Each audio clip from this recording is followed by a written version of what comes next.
Hi guys, Kris here from Mat4Tech. Welcome back to my YouTube channel. Today we are going to see a tech tutorial on how to restore your OnePlus One back to CM12.1. Based on my previous videos on how to install Oxygen OS in your OnePlus One, there has been a lot of questions, comments and feedback on how to restore it back to the stock version. This video is going to be a generic one which we can use to restore from any version or any ROM to back to CM12.1. The first thing you're going to need is the Bacon root toolkit, which you can download from the website shown here. It is quite a small file, a size 30 meg, which you can download quickly. Make sure you download this file, get it installed, and also make sure all the required drivers are available. I've already installed it in my PC. Now, let's launch the application and get the initial setup out of the way. It will take a couple of seconds to load up and it should be up. Let's now go back to our phone and enable the USB debugging mode. To do so, first we need to enable the developer mode by tapping 7 times on the build number. Inside developer options, go in and select the USB debugging mode. You should probably get a prompt, accept it and come back to your PC. In your PC, first select the build and the device name. Since we are going to come back from any ROM, we are going to select it as alternative custom ROM. Select the things and make sure your drivers are installed properly. And there will also be a notification to asking you to enable the USB debugging in your phone. Once all the dependencies and drivers are verified, the application will relaunch with any ROM or any build mode. Now open up the utilities and click on list devices. This will list the device, but it will show as unauthorized. Now, if you go back to your phone, you would actually find there is a pop-up asking you permission to allow USB debugging. Select Always Allow and click OK. Come back and click on List Devices again. This time, the device would be authorized and listed properly. Press Flash Stock plus Unroot. You will get a pop-up indicating your device bootloader needs to be unlocked. If you're running any custom ROM, it means your bootloader is unlocked. So we can go ahead and press OK.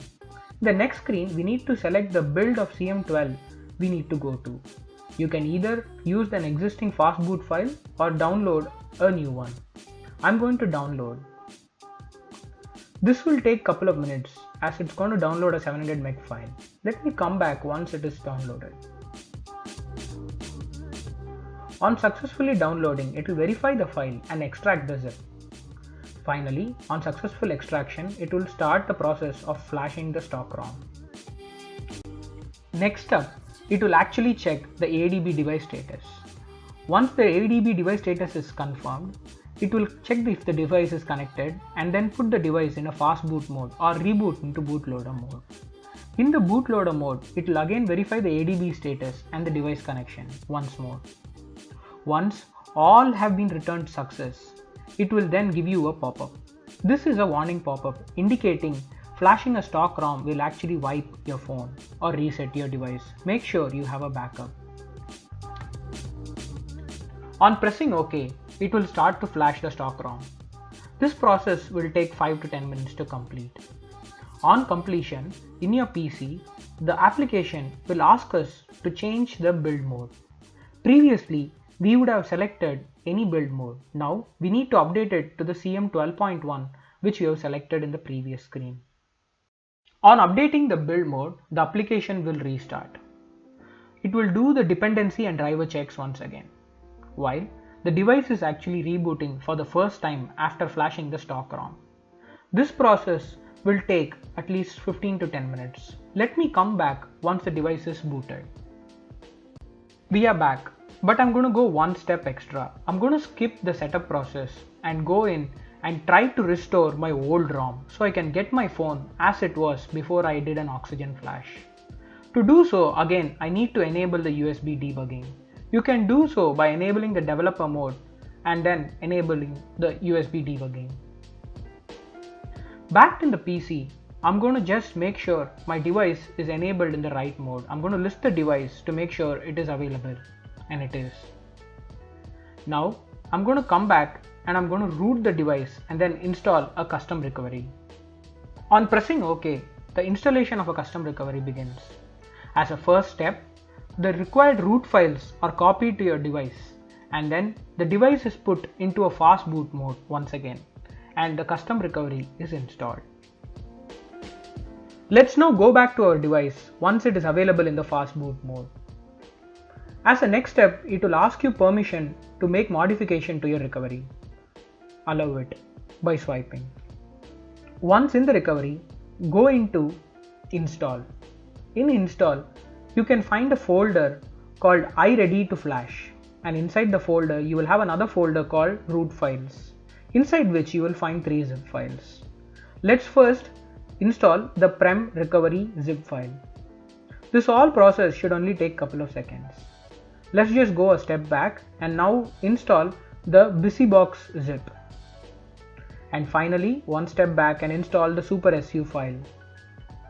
Once all the 3 have been successfully installed, we need to wipe the cache and Dalvik cache just to make sure we have no redundancies. And once all done, let's now reboot the device. If you remember my oxygen video, this is what I said about backing up ROMs. Running a stock recovery and a ROM. But before we do anything, let's first back up the current ROM. Please make sure we have enough disk space to create the backup. This backup will come in handy if in case we are stuck somewhere with very big issues.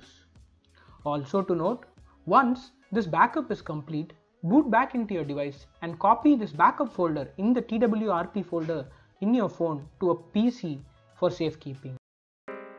As I have said in that video, I have the ROM backup in my PC. Now I'm going to copy the ROM backup AK kernel file, the CM12 file and then update super SU file into the phone. But I'm going to copy it into the TWRP folder inside the phone memory. Make sure you copy it into this folder. Let's now go back to our device and reboot into the recovery mode. Once booted in, as the first step, let's first wipe the device. We need to make sure we do not select the internal storage but select everything else and swipe to wipe it. Once the device is wiped clean, we can now go back to the home screen in the recovery and then select Restore.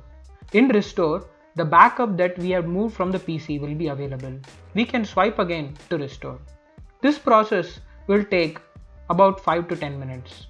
Let me come back once it is successfully complete.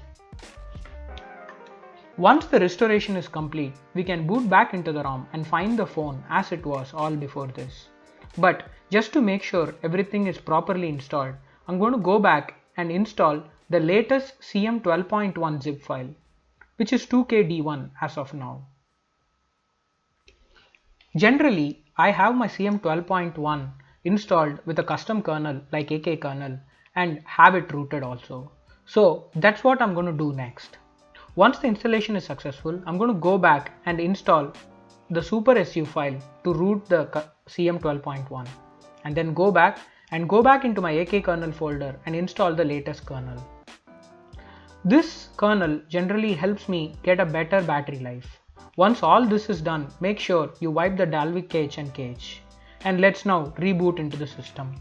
This reboot will be really long. It will take up to 20 to 25 minutes. Let me come back once the device is booted in successfully. We are back now. Let me key in the passcode and then you could see I have restored my phone to as it was before my Oxygen OS installation. This is a great option. You can also follow the same. This is me and my way of installing or restoring CM12.1 from Any ROM. If you have a better way or have any questions regarding the installation, write to me via the comment section or hit me up on Twitter @Mad4Tech. As always, if you like this video, please do leave a thumbs up, and for more videos like this, be subscribed. Good day, take care, bye bye.